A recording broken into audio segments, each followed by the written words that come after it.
कर्नाटका जो कि भारत का टेक्नोलॉजी हब है, भारत का मैन्युफैक्चरिंग हब है दोस्तों, ये आज प्रदेश पिछड़ता जा रहा है। अगर आप देखें तो यहाँ पर बैक टू बैक सेटबैक आया है। पहले एथर मोटर्स और अब टोयोटा ने भी कहा है कि न्यू इन्वेस्टमेंट कर्नाटका में नहीं होगा। कमाल की बात है दोस्तों, दोनों ही अब तक कर्नाटका में केंद्रित कंपनीज थे, लेकिन अब ये कर्नाटका के बाहर जा रहे हैं। दोस्तों कर्नाटका को अगर आप देखें तो एक बड़ा सेटबैक लगा है, जिसके अंतर्गत टोयोटा ने कहा है कि वो 20,000 करोड़ रुपए महाराष्ट्र में निवेश करेगा। दोस्तों यहाँ पे महाराष्ट्र में तो बड़ी खुशी है, लेकिन एक बात समझनी होगी कि आखिरकार ये सारे न्यूज जो आप देख रहे हैं इस वक्त, जिसमें कर्नाटका पिछड़ता जा रहा है, इसके पीछे क्या कारण है, इसको तो हम समझेंगे ही समझेंगे। क्योंकि आप देख सकते हैं इन्फोसिस से जुड़े रहे मोहनदास पाई जी ने भी कहा कि दिस इज वेरी कंसर्निंग। इस प्रकार से चीजें हो रही हैं, इंडस्ट्रीज कर्नाटका को अब पसंद नहीं कर रही हैं, तो this is a big blow.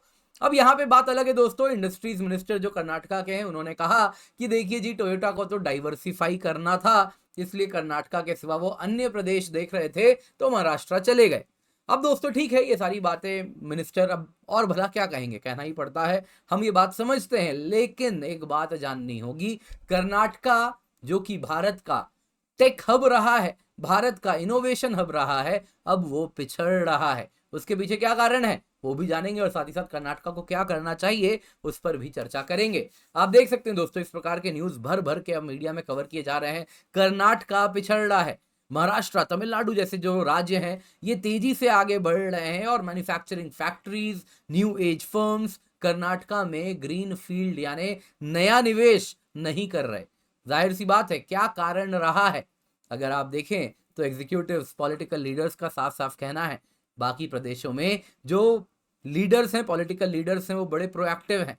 तो वो ऐसा क्या कर रहे हैं उसको भी आइए जानते हैं। पर सबसे पहले देखते हैं न्यूज में क्या है। दोस्तों अगर आप देखें तो टोयोटा किर्लोस्कर मोटर टीकेएम, उन्होंने कहा है कि वो एक न्यू मैन्युफैक्चरिंग प्लांट महाराष्ट्र में लगाने वाले हैं, और इसके लिए 20,000 करोड़ रुपए का वो निवेश भी करेंगे। दोस्तों कमाल की बात क्या है, टोयोटा किर्लोस्कर मोटर का हेडक्वार्टर कर्नाटका में है। 2 मैन्युफैक्चरिंग यूनिट ये ऑलरेडी कर्नाटका से ऑपरेट करता है, और अगर आप देखें तो अब तक टोयोटा ने 16,000 करोड़ रुपए का निवेश कर्नाटका में किया है, जिससे 85,000 से भी अधिक 86,000 नौकरियां डायरेक्ट इनडायरेक्ट इसने जनरेट की हैं। तो इसके पास ऑलरेडी कर्नाटका में काफी सिग्निफिकेंट प्रेजेंस था, तो और भी काफी समय से बात हो रही थी कि ये और निवेश कर्नाटका में ही करेगा। लेकिन दोस्तों आखिरी मोमेंट में महाराष्ट्र बाजी मार गया।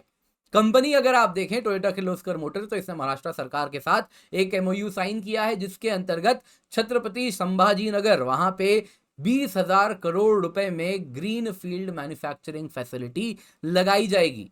दोस्तों छत्रपति संभाजी नगर, जिसको हो सकता है औरंगाबाद के नाम से जानते होंगे, तो पहले इसका नाम औरंगाबाद था, तो यहीं पर अगर आप देखें तो ये इन्वेस्टमेंट आ रहा है छत्रपति संभाजी नगर में।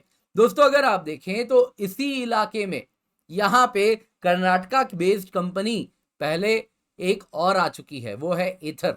एथर जो कि इलेक्ट्रिक स्कूटर बनाती है, वो भी 2,000 करोड़ रुपए का प्रोजेक्ट अगर आप देखें तो इसी और एक इंडस्ट्रीज हब में कर रही है। वो भी दोस्तों कर्नाटका से निवेश खींच के महाराष्ट्र लेके गई है।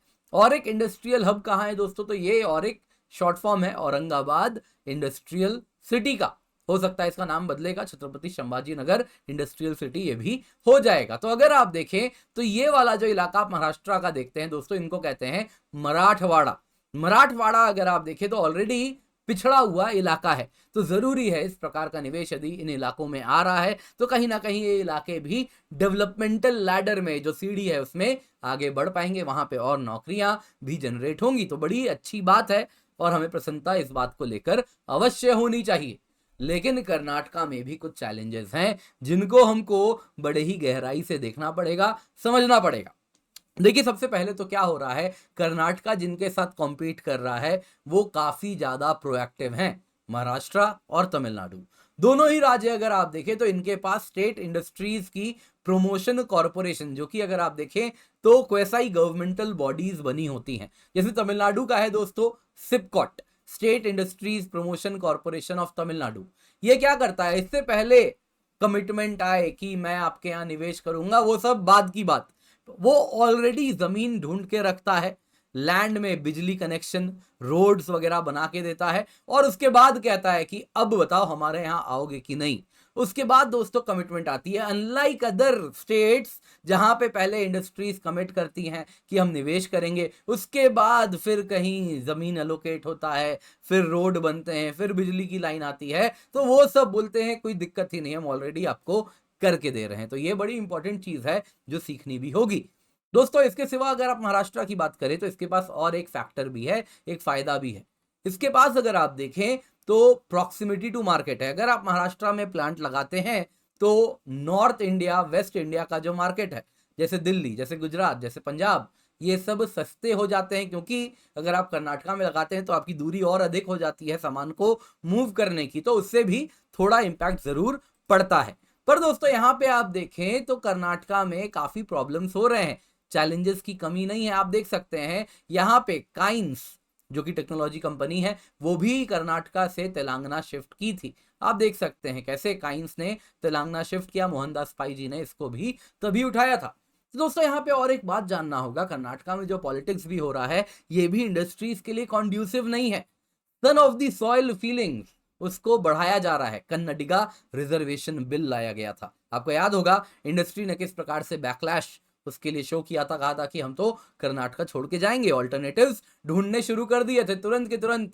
आंध्र प्रदेश के चंद्रबाबू नायडू जी आ गए, हमारे यहाँ आ जाओ, केरला आ गया, हमारे यहाँ आ जाओ, तेलंगाना बोलने लगा हमारे यहाँ आ जाओ, तमिलनाडु बोलने लग गया हमारे यहाँ आ जाओ। तो ये सारी इंडस्ट्रीज को इतने सारे ऑल्टरनेटिव हैं कि आज के टाइम में यदि इस प्रकार की पॉलिटिक्स होगी तो कहीं ना कहीं इंडस्ट्रीज इसको पॉजिटिवली नहीं लेती। आप अगर देखें तो ऐसे पॉलिसीज हालांकि सरकार ने वापस ले लिया, कर्नाटका सरकार ने, लेकिन इंडस्ट्रीज के लिए एक फ्यूचर इन्वेस्टमेंट को लेकर एक चिलिंग इफेक्ट होता है कि मैंने हजारों करोड़ का निवेश कर दिया और उसके बाद अचानक से मुझे अपने वर्कर्स हटाने पड़े और नए वर्कर्स लाने पड़ेंगे जो कि इस रिजर्वेशन के बाद आएंगे, तो ये बड़ी समस्या हो सकती है। फिर वो अगर आप देखें तो एक नया प्रॉब्लम इंडस्ट्रीज के लिए होगा, तो वो भी सोचते हैं कि चलो टेंशन ही नहीं लेते हैं, दूसरे राज्य में चले जाते हैं। यहाँ पे दोस्तों निर्मला सीतारमन जी की ही बात है, 3-4 दिन पहले की बात है। उन्होंने कहा था कि देखिए आज इंडस्ट्रीज कर्नाटका छोड़ के जा रहे हैं, और उन्होंने कहा था कि इसके पीछे कारण है कर्नाटका में law and order situation deteriorate कर रहा है। अब दोस्तों अगर आप इंडस्ट्रीज के लिए देखें तो लॉ एंड ऑर्डर डेफिनेटली एक मेजर फैक्टर होता है। हालांकि हो सकता है पॉलिटिक्स के अंतर्गत इस प्रकार से स्टेटमेंट आए हो, लेकिन दोस्तों बहुत सारे फैक्टर्स हैं जिसके अंतर्गत अगर आप देखें तो कर्नाटका इंडस्ट्रीज के लिए कॉन्ड्यूसिव पॉलिसी नहीं बना रहा। आप अगर देखिए अभी की बात है, कर्नाटका अथॉरिटीज ने 32,000 करोड़ रुपए का जीएसटी नोटिस दिया था इन्फोसिस को, कर्नाटका स्टेट अथॉरिटीज ने दोस्तों। इसके साथ अगर आप देखें तो ये एक बड़ा चैलेंज हुआ था और इसको अब वापस लेना पड़ा कर्नाटका अथॉरिटीज को। आप देख सकते हैं इंडिया टुडे का ये न्यूज है। अब दोस्तों इस प्रकार से यदि आप टैक्स को लेके भी परस्यू करते हैं कंपनीज को, और अगर अनजस्ट टैक्स लगाने का प्रयास करते हैं, तो इंडस्ट्रीज ये सब का ध्यान रखते हैं। वो भी कहते हैं कि अगर ऐसा होगा तो यहाँ पे निवेश नहीं करेंगे। आप अगर देखें तो क्यों करना पड़ रहा है, आखिरकार कर्नाटका राज्य आज फ्रीबीज पॉलिटिक्स में कुछ इस प्रकार से उलझ गया है कि स्टेट एक्सचेकर्स उनके पास इतना पैसा ही वो जनरेट नहीं कर रहे जितना फ्रीबी देने के लिए करना होगा। तो अब क्या करे सरकार? सरकार इंडस्ट्रीज को परस्यू करती है, कहती है तुम ही टैक्स दो। तो इंडस्ट्रीज भी ये बात का ध्यान रखती हैं, कहती हैं अगर कोई राज्य फिस्कली हेल्दी नहीं है तो वो समझते हैं अगर वो राज्य आमदनी अठन्नी खर्चा रुपया कर रहा है तो आने वाले दिनों में इंडस्ट्रीज पर ही गाज गिरेगी, उन्हीं पे लोड आएगा और कहा जाएगा फ्यूचर में कि आप ही टैक्स और दे दो, जिस वजह से हम इस प्रकार के फ्रीबी पॉलिटिक्स को कंटिन्यू कर सकें। तो ये भी एक मेजर समस्या है। तो दोस्तों बहुत सारे फैक्टर्स हैं अगर आप देखें इंडस्ट्रीज लगाने में, जैसे लेबर मार्केट रेगुलेशन हो गया, कंस्ट्रक्शन परमिट हो गया, इलेक्ट्रिसिटी देना, प्रॉपर्टी रजिस्टर करना, क्रेडिट कैसे मिल रहा है, उधार कैसे कंपनीज को मिल रहा है। वैसे ही आप देखें तो अक्रॉस बॉर्डर्स ट्रेड कितना आसानी से हो पा रहा है, टैक्सेस के लिए आप क्या स्ट्रक्चर लगा रहे हैं, कॉन्ट्रैक्ट इन्फोर्समेंट हो रहा है कि नहीं हो रहा है, इंसॉल्वेंसी कैसे रिजॉल्व की जाती है और बिजनेस स्टार्ट कैसे होता है। तो इन सारी चीजों में अगर आप देखें तो मल्टीपल फैक्टर्स हैं जिनके वजह से इंडस्ट्रीज अपना लोकेशन डिसाइड करती हैं। दोस्तों जानने वाली बात क्या है, कर्नाटका आज भी अच्छा इंफ्रास्ट्रक्चर होल्ड करता है, इंडस्ट्रियल लिंकेजेस बनी हुई हैं। अगर हम सर्विसेज कंपनीज देखें, आईटी कंपनीज देखें, प्रोडक्ट कंपनीज देखें, टेक कंपनीज देखें, तो उनके लिए कर्नाटका आज भी जिस प्रकार का इकोसिस्टम प्रोवाइड करता है वो भारत में अनमैच्ड है। इस प्रकार का स्टार्टअप इकोसिस्टम जो बैंगलोर में मिल रहा है। अब दोस्तों ये इकोसिस्टम है क्या है कि जिस प्रकार से वेंचर कैपिटलिस्ट एक्सेसिबल हैं, जिस प्रकार से आपके पास वर्किंग मैन पावर अवेलेबल है, ये बैंगलोर के लिए अनमैच्ड है और किसी राज्य में इस प्रकार का ये इकोसिस्टम इस के करीब का नहीं मिलता। तो इसके पास काफी बेनिफिट्स हैं, काफी चीजें हैं जो आज भी कर्नाटका के लिए बेनिफिशियल हैं। तो जरूरी है कि वो इन आयामों पर काम करे और जो उसकी पहचान है भारत के टेक हब की वो वापस हासिल करे। आप देख सकते हैं अभी भी न्यूज आ रहा है, अभी भी ऑल इज नॉट गॉन, अभी भी सब कुछ खत्म नहीं हुआ है। आज भी देखिए संसारा इंजीनियरिंग है जो 2100 करोड़ रुपए निवेश करेगी कर्नाटका में, अभी की न्यूज है ये भी 2-3 दिन पहले की। तो इन्वेस्टमेंट हो रहा है, लेकिन हाँ चिंता की घड़ी है, कर्नाटका को कुछ जरूर सोचना चाहिए। आप क्या समझते हैं, क्या कर्नाटका को करना चाहिए? कमेंट में अवश्य बताएं। वीडियो पसंद आई हो लाइक जरूर करें। दोस्तों यहाँ पे जरूरी है आपको मैं बताना चाहूंगा 12 महीने का यूपीएससी सीएससी सब्सक्रिप्शन आपको मिल रहा है केवल 29,999 रुपए में। मेक श्योर आप जल्दी से जाएं, एनरोल कर लें, KC10 कोड का इस्तेमाल करें। नई बैचेस भी हमारी स्टार्ट हो रही हैं दोस्तों। इसके लिए आपको बताना चाहूंगा मैं करंट कैटलिस्ट नाम का मैं कोर्स लाया हूं। जिस प्रकार के सवाल प्रीलिम्स में आ रहे हैं, पिछले साल की बात करें तो 45 सवाल ऐसे थे जो कि आप इजीली करंट अफेयर्स के माध्यम से कर सकते थे अक्रॉस सब्जेक्ट्स, तो वो सब मैं कवर कराऊंगा। मेंस में दोस्तों GS2 पेपर, GS3 पेपर, ऐसे पेपर, तो अगर आप देखें तो करीबन करीब इन टोटल 750 मार्क्स करीब आपके मेंस में भी करंट अफेयर्स से ही आते हैं।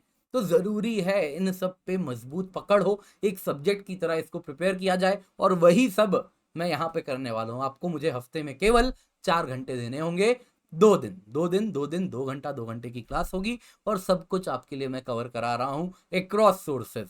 तो मेक श्योर आप एनरोल कर लें, बहुत ही अफोर्डेबल कीमत पे ये बैच है। अदरवाइज आपके पास अगर प्लस या आइकनिक सब्सक्रिप्शन है तो आपके लिए तो फ्री है दोस्तों। फ्री स्पेशल क्लासेस भी हम रन कर रहे हैं, आप देख सकते हैं अगस्त 5 अगस्त 6 को हम रन कर रहे हैं। स्पेशल लर्निंग सीरीज आ रही है, जल्दी से जाइएगा, एनरोल कीजिएगा। नए बैचेस भी आ रहे हैं हमारे, मंजिल बैच है दोस्तों 31 जुलाई से स्टार्ट हुई है।